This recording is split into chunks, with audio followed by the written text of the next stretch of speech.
Welcome back, everyone, and thank you so much for being here today. I hope you enjoyed the last OFAC panel. Very complicated stuff. I saw there were a lot of questions. We're going to get those questions to the panelists as well. And later on, we have Tony Kim speaking to an actual OFAC enforcement lawyer. So the topic isn't over for the day. But what's up next is very exciting. It's something special we do here at the forum, which we have what are called law enforcement spotlights. And instead of having a law enforcement agent on one of the panels, we want to really get all kinds of exciting information from them. And so what we try to do is line up what we did today, which is where we have an FBI agent, a current FBI agent, and a former FBI agent to talk to one another and answer your questions and also talk about ransomware. So leading this Q&A is Jason Smolanoff, Senior Managing Director and Global Cyber Risk Practice Leader at Kroll and a Fellow at the Duff & Phelps Institute, and truly the Tom Brady of incident response. What makes Jason an expert is not just that he's on the front line. He has the frontline technical skills and upper level management skills to execute on engagements from security science, digital forensics, IR, remediation, notification. Jason knows how to do all of that from the front lines and from the management part. But it's also, during his time at the FBI, he led some of the most significant cybersecurity investigations in history. And he also served in Afghanistan in the FBI's Major Crimes Task Force in Kabul doing global intel work. But unlike any other IR expert here today, or perhaps on the planet, Jason is also a rocket scientist. He's a real one. He's actually earned 2 patents.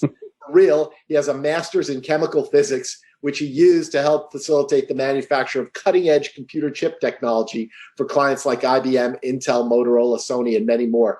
So I'm really just so excited to have Jason interviewing. And then we have an actual, so welcome, Jason. Thanks for being here. Thanks, John. Thank you for such a kind introduction. And also now we have Hadley Etienne, who's coming to us from Paris, France today. He is a supervisory special agent, an SSA of the U.S. Federal Bureau of Investigation. And what makes SSA Etienne a cyber expert is not just that he's worked as a network administrator with IBM and a network analyst and programmer with the American Stock Exchange, but it's also that SSA Etienne has spent his time both at DC FBI headquarters and the DC field office of the FBI investigating not just cyber crimes, but also violent crimes. Now he manages a team that investigates, in particular, financially motivated computer intrusions. He's been working closely with the Securities and Exchange Commission along those lines. He's the real deal, just like on television. And the first thing I want to say to SSA Etienne is thank you. Thank you for keeping us safe, for working in such a tough environment, and welcome to the Incident Response Forum. Well, thank you, John. Thank you for having me, and I look forward to working with Jason today. Excellent. Okay, Jason, take it away. Great. Thanks so much, John. And Hadley, I'm going to call you Hadley because supervisory special agent is a long title to get into. Okay. So thank you so much for being here today. It's really a pleasure to speak with you.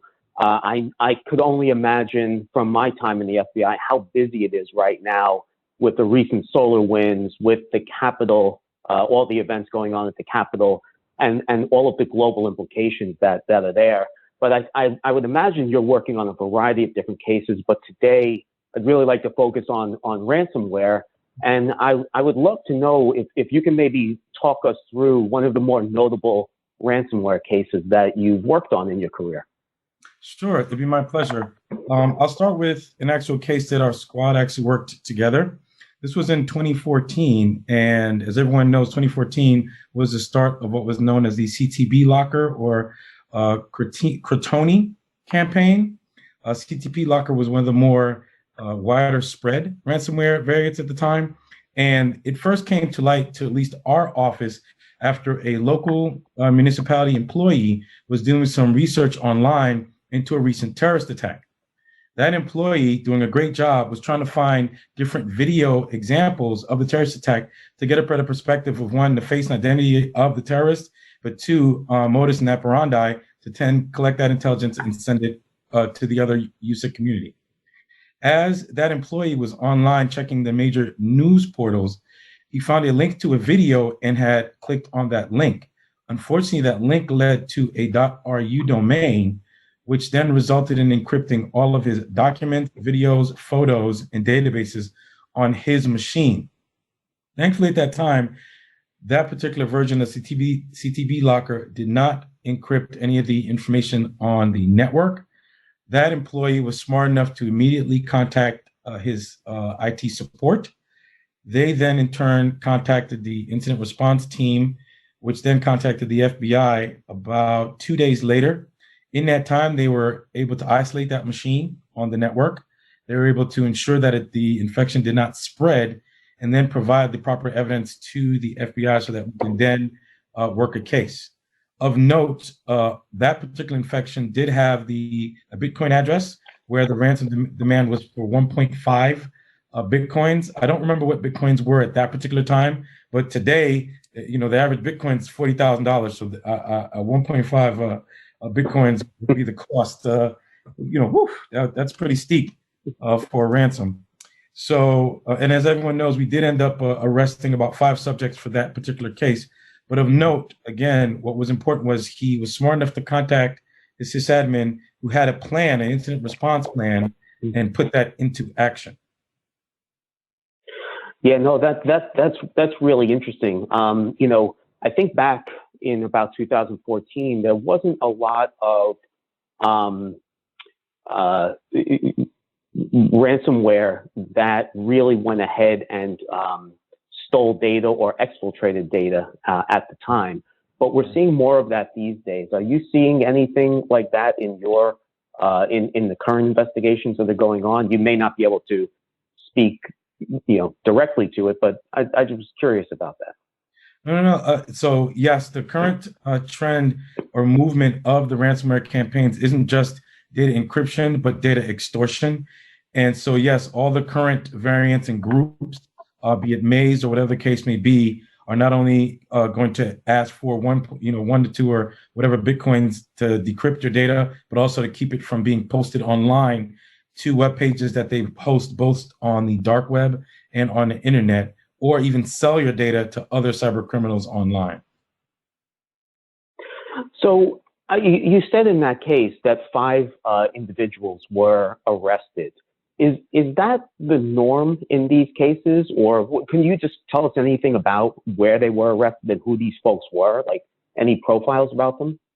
Sure. In that case, of course, I would say that the 5 guys that were arrested, 2 of them were arrested over in Romania, or 3 of them were arrested over in Romania. The other 2, I don't actually remember where those guys were arrested, but it is pretty common that we do arrest affiliates or subjects in this case.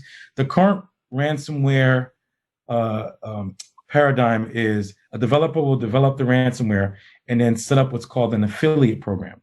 And so that way that developer then can make money every time one of his clients then deploys and successfully sends that ransomware to infect, encrypt, and then extort a victim. And so that is the current trend that we're seeing. And so when we do make arrests, we are able to arrest anywhere from 2 or 3 to dozens of individuals that are part of this affiliate network. So case in point, one of the current variants, for example, SamSam has a very robust affiliate network. SamSam started in about 2016, and SamSam, that group, what they did was instead of waiting for a drive-by infection, basically someone online just clicking around until they were infected, the guys who were part of the SamSam affiliate program actually would target servers and systems online that had known vulnerabilities or CVEs. So in that particular case, be it a JBoss vulnerability, the affiliate network or the members of that affiliate network would use that vulnerability to target those servers. Once they had access to that server that had that JBoss vulnerability, that upload about 6 to 7 files that they used to then, 1, get persistent connections to the box, and then 2, allow them then to upload and deploy their ransomware. A lot of the tools they would upload included some commercial tools that would give them a map of the network so that they could scale the network. And then they would encrypt anywhere from 100 to 320 different types of file extensions, which would shut down basically an enterprise. One of the cases that our office received in that DC area was shut down for about 3 days, and revenue for their business was at $180,000 by the time they had the initial infection to getting back online. In that particular case, they had an incident response plan, but unfortunately, there was a delay for their team from the time that they detected the infection to the time when they activated and responded with the incident response plan. So lesson learned oh, go ahead.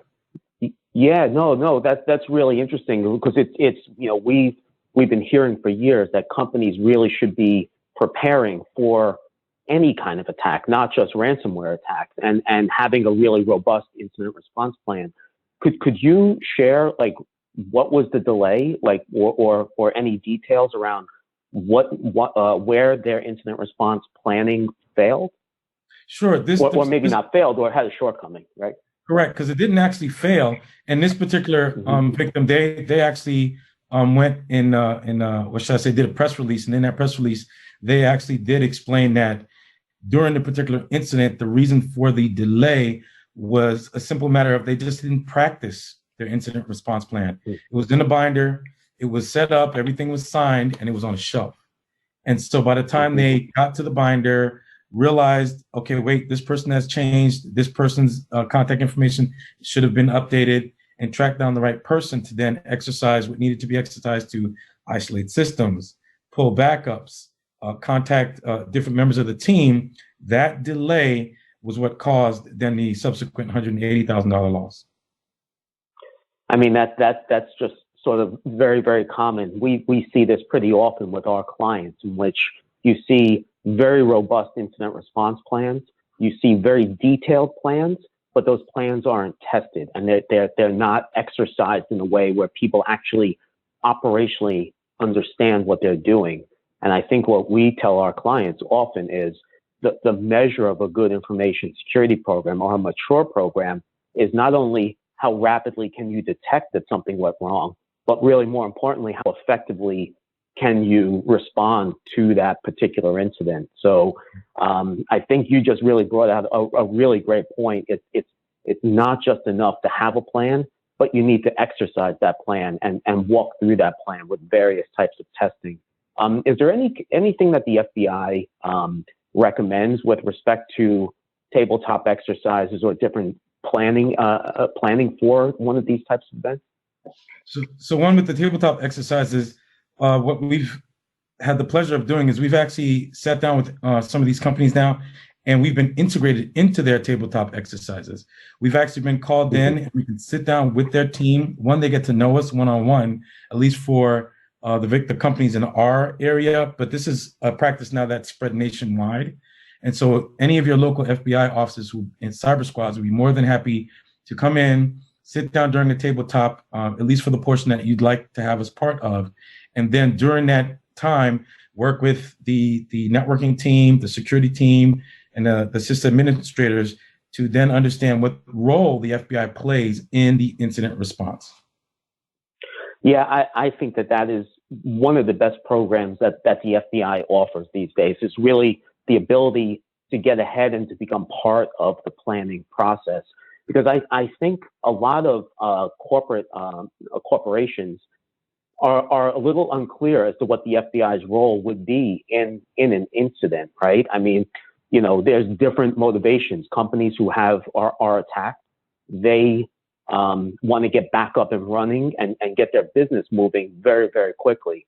And I think the FBI has a mission of collecting evidence. And I think getting in there in advance and being able to sort of delineate roles and responsibilities in a clear way is really, really helpful. And I imagine that's what you guys do. That's right. Just sitting down with not only the executives, but with their IT team, just like you said, then we're able to get the message across that our role is the preservation and collection of evidence so that then we can then initiate a criminal case. So we'll need logs, we'll need authenticated evidence, copies of images of servers. In some cases, we need to interview employees. For example, if it's in the case of espionage or whatever the case may be, sit down with HR. And then we'll take those copies and the interviews and all those notes, bring them to court and move on in a legal process to then identify subjects for arrest. Yeah. How and I completely get that. It was one of my it was an honor to be able to help companies in that way to try to get some closure. But these days, I tend to work with folks just like you on a pretty regular basis, and I think we, digital forensics companies and law enforcement tend to work really well together, and share information with the client's permission to be able to not only support the criminal prosecution or intelligence gathering mission, but also at the same time helping the company to get back up and running. And does the FBI often share intelligence like indicators of compromise or other tactics and techniques and procedures to help companies like us assist clients in getting back up and containing the event and restoring their operations? That's right, Jason. Thank you so much. That's a perfect question. So yes, the Bureau does work with companies during an incident to, one, give them all the information we have and intelligence pertaining to that particular intrusion. So if it's an intrusion for ransomware, we give them all the information we have on that particular variant. If there are decryption keys that we know of or have collected, we'll share those keys. If there are vulnerabilities that we know that particular campaign targets, be it, for example, Samsung or JBoss, we'll let them know that, hey, this is the intelligence collected. This is what we've seen. These are the files that we've seen the subjects upload to your system to maintain persistence. And depending on the severity of the case, the Bureau does deploy a special, as we call it, a team to the site to help remediate and ensure that the persistent connection is not still in a victim company's enterprise. We also have, which I always give that information to all the companies, we also encourage all the companies to join InfraGard. InfraGard is our main portal for sharing intelligence. Once a company has joined and has a member that's a member of InfraGard, the Bureau sends out what we call pins or flashes, which are either a private industry notification or a flash being basically a piece of intelligence that we'll send out with, hey, these are a campaign that a hacker is pushing. This is how they're getting into the enterprise. And these are the IOCs and TTPs you need to look out for. And all that is available through InfraGard. Mm-hmm. No, I think that's fantastic. For many companies that are out there, and I guess maybe what I could say is in 2020 alone, here at Kroll, we did over a few thousand incident response investigations. And what we saw was that most of the vulnerabilities, and you touched on this earlier, one was a vulnerability exploit, but we also see a lot of RDP being compromised or remote access being compromised in some way by ransomware attackers, phishing emails, and other kinds of vulnerability exploits, account takeovers. Does the FBI have any advice for corporations on what they can do technically to sort of prepare or to try to mitigate the risk to a ransomware attack? That's right. Yes, I do actually. Glad you asked that question. So basically what we've seen is for the companies that have been successfully able to prevent or detect an intrusion and block it was constant vigilant monitoring first.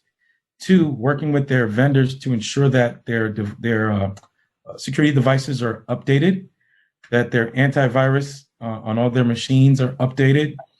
They also make sure that they have regular training for their employees so they're not clicking on those phishing emails. But again, the main thing is reviewing their network access points, reviewing their logs, and capturing any suspicious activity so that they could block it.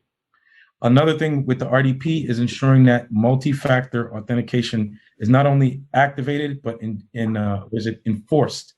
What we found were some companies, even though they turned on multi-factor, may have had some legacy accounts, and those legacy accounts, weren't switched over. Well, there's a quick audit of all the accounts that had RDP access to ensure that they had multi-factor authentication would have solved that problem and stopped the subject from getting into their company. Mm.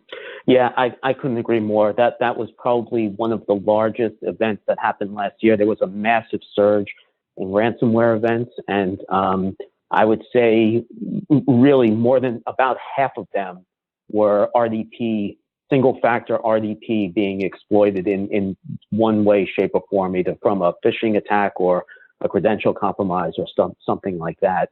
So we only, actually, I can't believe how quickly this has gone, but we only have a few minutes left. And I was wondering if the FBI has any sort of predictions or final thoughts on, what's going to be coming for 2021 with respect to ransomware. We do. And so to start, just like you highlighted earlier, the subjects that are distributing and attacking companies and enterprises with ransomware have moved from drive-by infections to target infections, looking for vulnerabilities to enter your enterprise, encrypt your data. But then the next step is the data extortion.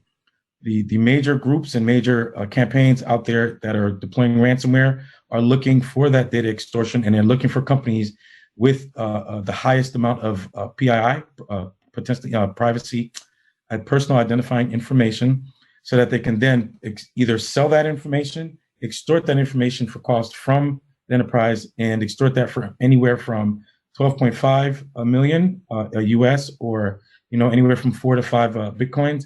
But at this point, bitcoins has been the central point of transfer. But that's what we've seen, is that movement toward that data extortion for the bitcoins from these enterprises. And I have to ask before we wrap up, but does the FBI have a position on making payments to attacking groups in order to get the cryptic keys? I think I know the answer, but I'd like to just ask you. And our position has not changed. The Bureau, we do not recommend paying ransom in any way. It emboldens the actors to continue and attack other victims. One, and then two, just because a company pays doesn't mean that they'll get the actual keys to encrypt their data, or that the subjects will not sell or give their data, publish their data online after an extortion demand. Yeah, I get that, and it's so interesting because I've been on both sides of the discussion at this point. I was in your position for many years, and I had a very hard line, and I understand the Bureau's position, and I agree with it. But after working with thousands and thousands of clients who have had issues, I do realize there are times where it may be appropriate. It may not be recommended, but it may be appropriate to take a position and maybe possibly make a payment to get a company back up and running. I think it's a pretty tough discussion, and way more. That's far more than I think we have time for. I know they're speaking about this in other topics, in other panels today, about OFAC and the OFAC review process. And I believe the FBI works with OFAC. Is that correct? That's correct. That's correct. Yeah. Okay. Wonderful. Well, I think we just have about a minute or two left here.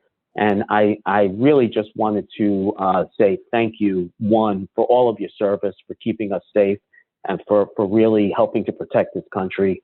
It's really greatly appreciated. And I know, just on behalf of myself and all of us at Kroll, we really appreciate all that you do here at to help protect the country.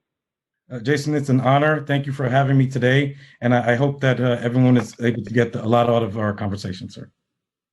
Yeah. Thank you, Hadley. Thank you. Hey, Bruce, I think we'll turn it over to you. Okay. Thank you, Jason. That was terrific. Hadley, really grateful that you could join us. Just terrific insights, and thank you very much. Greatly appreciate it. The pleasure is mine, sir. Thank you. Okay. Well, our next panel will start at 11:35 a.m. Eastern Time. It'll be a panel called Ransomware Before and After, Preparation and Remediation. So I hope you'll join us at 11:35. Thanks again. We'll be back very soon.